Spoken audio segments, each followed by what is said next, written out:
Bangladesh football federation আয়োজিত দেশের ঘরোয়া ফুটবলের সর্বোচ্চ পর্যায়ের প্রতিযোগিতা বাংলাদেশ ফুটবল লীগ BFL আজ মানিকগঞ্জে শুরু হয়েছে। শুক্রবার শহীদ তপন মিরাজ স্টেডিয়ামে দুপুর ৩টায় প্রথম দিনের খেলা উদ্বোধন করেন মানিকগঞ্জ জেলা প্রশাসক ও জেলা ক্রীড়া সংস্থার সভাপতি ডক্টর মনোয়ার হোসেন মোল্লা। এ সময় police super Mosammat Yasmin Khatun, Manikganj press club সভাপতি জাহাঙ্গীর আলম বিশ্বাস সহ অন্যান্য নেতৃবৃন্দ উপস্থিত ছিলেন। উদ্বোধনী খেলায় অংশ নেয় ফকিরাপুল ইয়ংস মিন্স ক্লাব বনাম আরামবাগ ক্রীড়া সংঘ। খেলায় দুই দলেই ১-১ গোলে ড্র হয়।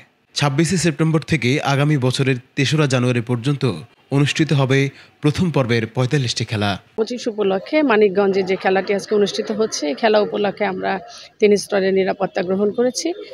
পোশাকি পুলিশের পাশাপাশি আমাদের সাদা পোশাকে পুলিশ রয়েছে এবং অন্যান্য বাহিনীও কিন্তু আমাদের সহায়তা করছে। আশা করি খেলাটি খুব ভালোভাবে মানিকগঞ্জে অনুষ্ঠিত হবে।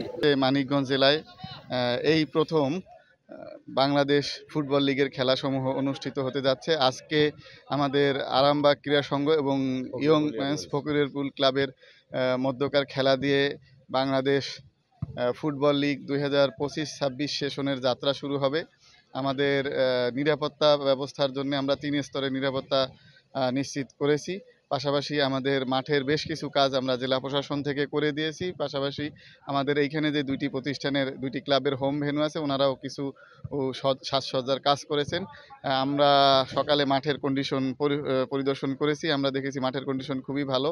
আজকের আবহাওয়া ভালো আছে। আশা করা যায় যে দর্শকরা একটা ভালো খেলা উপভোগ করবে। পাশাপাশি বাকি যে 9টি খেলা আছে, এই খেলাগুলো যাতে সবাই দেখে, এই জন্য সকলকে আমি আমন্ত্রণ জানাচ্ছি।